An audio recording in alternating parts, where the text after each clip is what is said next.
Hello guys, good morning. हजुरहरूलाई मेरो यस G3 series च्यानलमा आफ्नो घर पछाडिका करेसेबारीका केही दृश्यहरू देखाउन गइरहेछु। र मैले एक हप्तादेखि यस करेसेबारीमा आफ्नो समय खर्चेर यसरी करेसेबारीका थाक्राहरू झिक्राहरू लगाएर आफ्नो करेसेबारीमा के रोपे सो दृश्यहरू यहाँहरूलाई देखाउन गइरहेछु। जसको रूपमा मैले यो ठाउँमा चाहिँ यसरी यहाँ लट्टे बिरुवा लगाएको छु। यो चैत महिनामा लट्टे बिरुवाको सिजन रहेछ, त्यसले गर्दाखेरि सबैभन्दा बेस्ट सधैँभरि खानको लागि लट्टे बिरुवा रोपेको छु। र छेउछेउमा यसरी विभिन्न जातको बैगन रोपेको छु। अनि यहाँ आएर यो ठाउँमा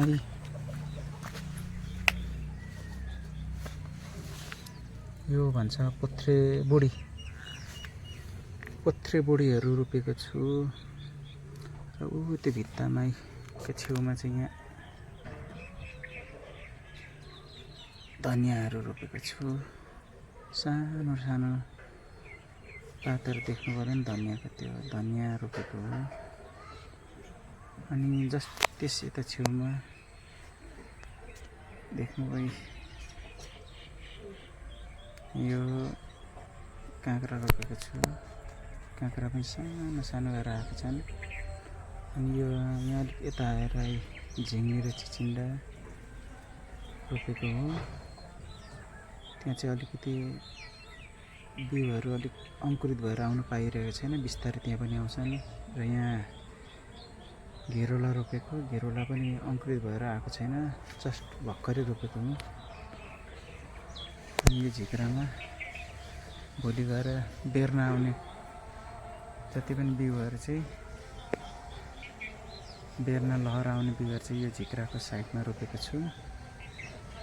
देख्नुभयो।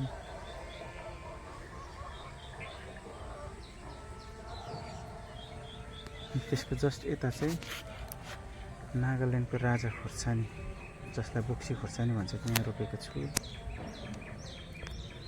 अनि यहाँ चाहिँ माघे सङ्क्रान्तिमा घरतरुल खानु पर्छ भन्ने हाम्रो नेपालको मान्यता भएको हुनाले र चाड पर्व माघ महिनाको सङ्क्रान्तिको लागि भनेर यहाँ चाहिँ मैले तरुल रोपेको छु। यसको बेर्नको लागि यहाँ झिक्रा पनि यसरी लगाइदिएको छु।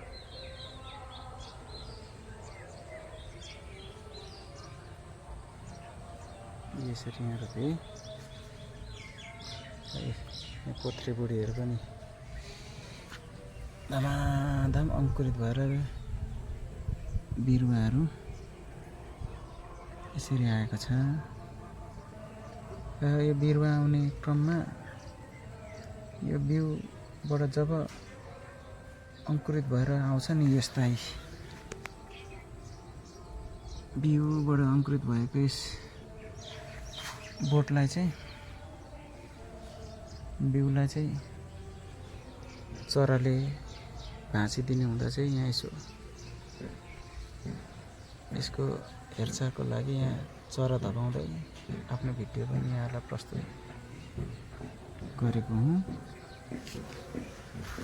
र यो साइडबाट जहाँ आएर चाहिँ मैले अङ्गुर र ड्रागन फ्रुट पनि रोपेको छु। यहाँले देख्नुहुन्छ है, यसरी लहरा गएको छ। चैत महिनामा यसरी नयाँ पालुवाहरू आएर अङ्गुरको बेर्नामा हरिया पातहरू निस्केर आएको छ। अनि यो साइडमै नागाल्यान्डको राजा खोर्सानी, जिरे खोर्सानी, डल्ले खोर्सानी, बजारको खोर्सानी रोपेको छु। हेर्नुहोस् है।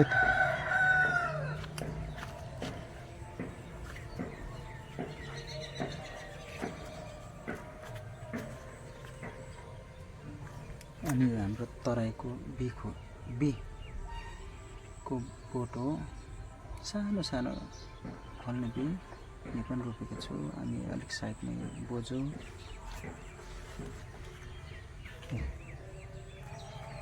डल्ले खोर्सानी छेउछेउमा, बजारको खोर्सानी बिचमा, अनि उनीहरूको छेउमा नागाल्यान्डको राजा खोर्सानी, यहाँ छेउमा एउटा जिरे खोर्सानी,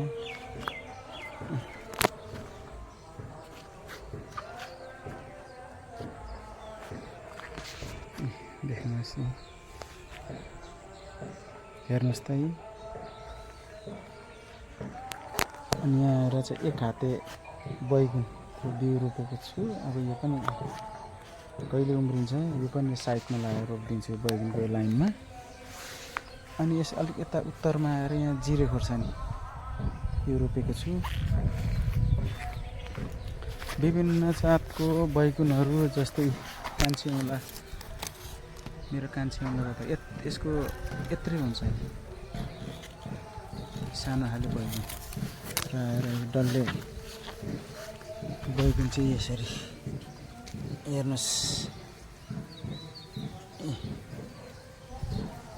डल्ले बैगुनहरू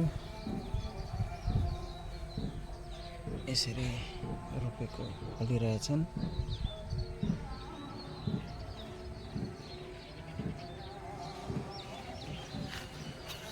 अनि यहाँ छेउमा चाहिँ अदुवा लगाइदिएको छु, अदुवा रोपेको छु।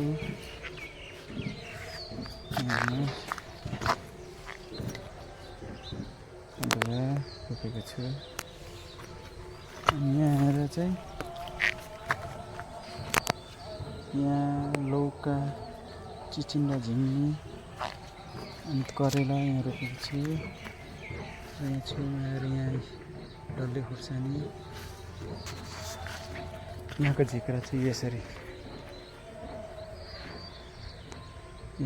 हेर्नुहोस्, यसरी झिक्रा सहित रोपेको छु। यहाँ नै थाँक्राको सेट, झिक्रा थाँक्राको सेट यसरी बनाइएको छ। जस्ट त्यसको अलिकति पूर्वतिरै यो पहाडे इस्कुसको बिरुवा रोपेको बेर्ना सहित यत्रो भएको छ। यसलाई म अलिक हजुरलाई छेउमा लगाएर देखाउँदैछु, यस्तो भएको छन्। अनि आएर यो चाहिँ भेन्डी, त्यो एक मैले झिक्रा देखाएको थिएँ नि, त्यसको जस्ट यो दक्षिण साइडमा यहाँ भेन्डीहरू रोपेको। अनि त्यो यो भित्ताको पूर्व साइडमा सबै यहाँ कागतीको बिरुवा विभिन्न जातको कागतीको बिरुवा रोपेको छु। यहाँ रातो अम्बा,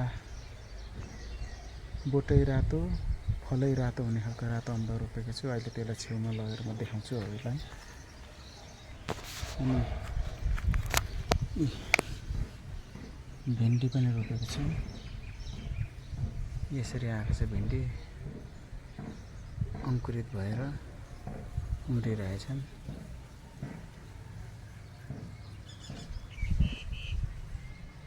यहाँ हेर्नुहोस् है, म छेउमा लगेर देखाउँछु, यसरी आएको छन्।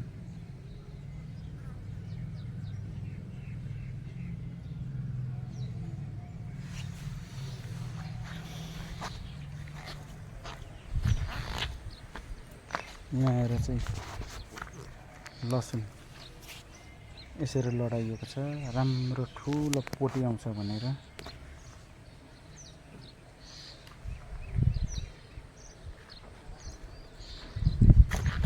अब मैले हजुरलाई भेन्डी लगाएको ठाउँ चाहिँ यो साइडबाट यसरी झिक्रादेखि यो साइडदेखि यहाँसम्म भेन्डी लगाएको छु। यसरी आइरहेछ भेन्डीहरू। त्यो छेउमै डल्ले खोर्सानी पनि रोपेको छु।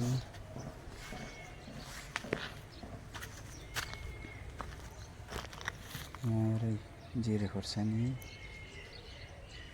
यहाँ पनि छन्, डल्ले खोर्सानी साइडमा। अनि यहाँ चाहिँ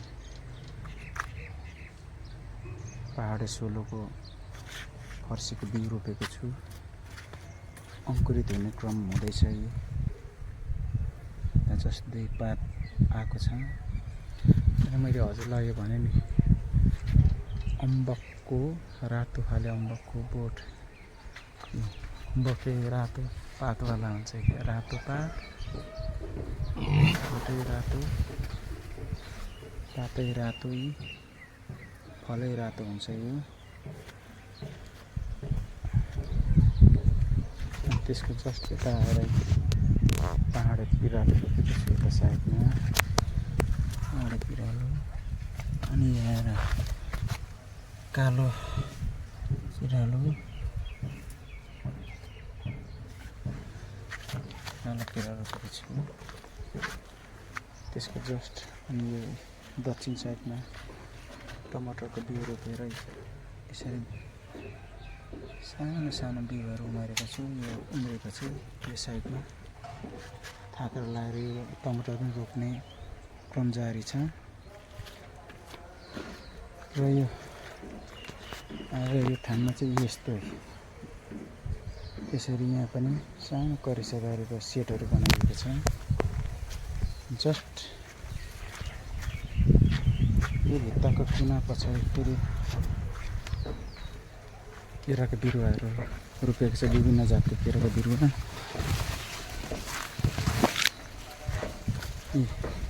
चिनी चम्पा भनेको केराको यस्तो हुन्छ फलहरू। केरा फुटबाटै चिनी चम्पा यत्रै हुन्छ। यहाँभन्दा ठुलो हुँदैन। पाकेपछि यत्रो हुन्छ। अनि सब्जीको भागा रोपेको छु। अब यो पनि अब कहिले पालुवा दिने हो। जस्ट यता आएर नागाल्यान्ड इन्डियाका नागाल्यान्डबाट लिएर आएको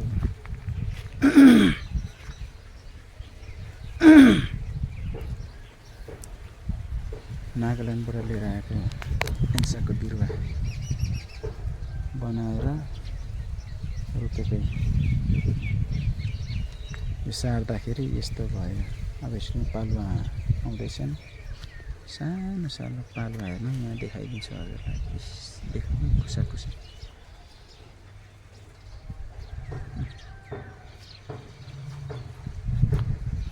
घरको चाहिँ यसरी यत्रो भएको छ बोट। जसको जस्ट यता आएर आँपको बिरुवा यत्रो भएको छ। यो पनि चैत महिनामा फुलहरू लागेको छन्। फुलहरू भित्र देख्न जुम गरेर देखाइन्छ। यता आँपहरू यतै बिरुवा छन्।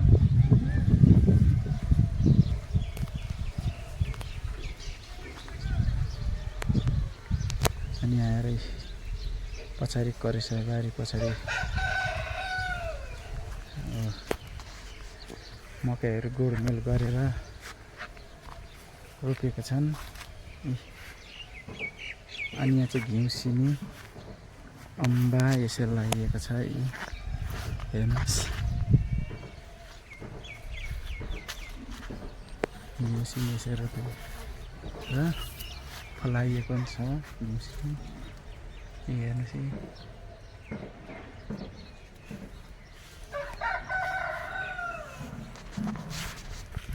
यसरी करेसाबारीको सेट तयार गरेर आफ्नो घर पछाडिको करेसाबारी तयार गरेको केही दृश्यहरू यहाँलाई देखाउन पाएकोमा आफू यति अत्यन्तै खुसीसहित यहाँहरूसँग मेरो यस G3 सिरिज च्यानलमा देखाएका करेसाबारीका केही भिडियो प्रस्तुत गरी यहाँहरू सामु बिदाई माग्दछु। र यस च्यानलमा देखाएको केही दृश्यहरू यहाँले हेरिसक्नु भएमा मेरो यस च्यानललाई लाइक सब्सक्राइब र केही कमेन्ट मिठो मिठो कमेन्ट गरिदिनु भन्दै म आज यस मेरो जिर्थी सिरिज च्यानलबाट बिदाय माग्दछु। हस्त धन्यवाद।